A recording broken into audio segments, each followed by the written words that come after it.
Hello, तो Radhe Radhe guys. आज हम फिर लेके आए हैं आपके लिए एक स्पेशल हॉरर कहानी।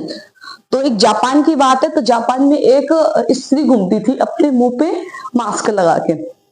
उसका काम था वो रात मतलब दोपहर में घूमती और हर बच्चे उस जापान से बच्चे गायब होने लग गए। अब सब परेशान कि बच्चे कहाँ गायब होते हैं। तो सुनी थी कि एक लेडी है जो मास्क लगा के घूमती है और बच्चे इसको देख के पूछती है कि मैं कैसी लग रही हूँ। अगर बच्चे ने कही कि अच्छी लग रही हो तो भी वो मरता और बुरी लग रही हो तो भी वो मरता। मतलब खत्म होना तो उनका निश्चित था। तो ये घटना होना एक मतलब एक कैमरे में रिकॉर्ड हुई थी।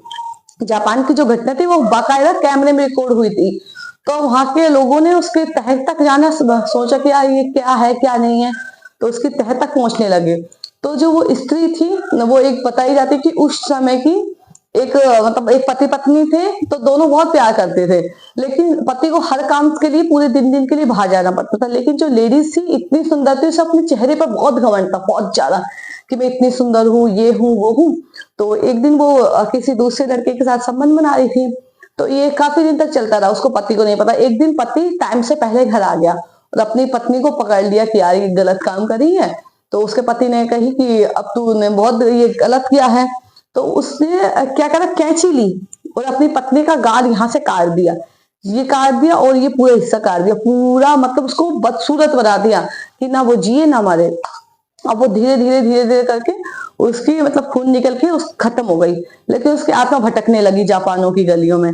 तो वो अधिकतर ये रहता था कि जब कोई बच्चा निकलता तो उनसे पूछती मैं खूबसूरत हूँ। अगर कोई कह देता हाँ तो वो अपना मास्क हटाती, अपना वो पूरा कटा हुआ चेहरा दिखाती और बच्चों का भी चेहरा उसी तरीके से कर देती कि मेरा ये चेहरा हुआ है तो मैं इन बच्चों का भी चेहरा पूरी तरह बिगाड़ देती थी। और अगले दिन बच्चे खून बह बह के मर जाते थे। और अगर किसी ने कह दी कि नहीं तुम खूबसूरत नहीं हो, बच्चा है बच्चा बच्चा दिला है, अगर कहते थे कि नहीं तुम खूबसूरत नहीं हो तो उसको बिगड़ चेहरा दिखाए मार देती। और अब ये घटना ज्यादा बढ़ने लग गई तो उन्होंने कही कि यार इसका तो कोई उपाय करना पड़ेगा। तो फिर एक दिन पुजारी को बुलाया गया। तो उस आत्मा को बुलाया गया, मतलब जो उनकी विधि रहती है उसके द्वारा बुलाया गया।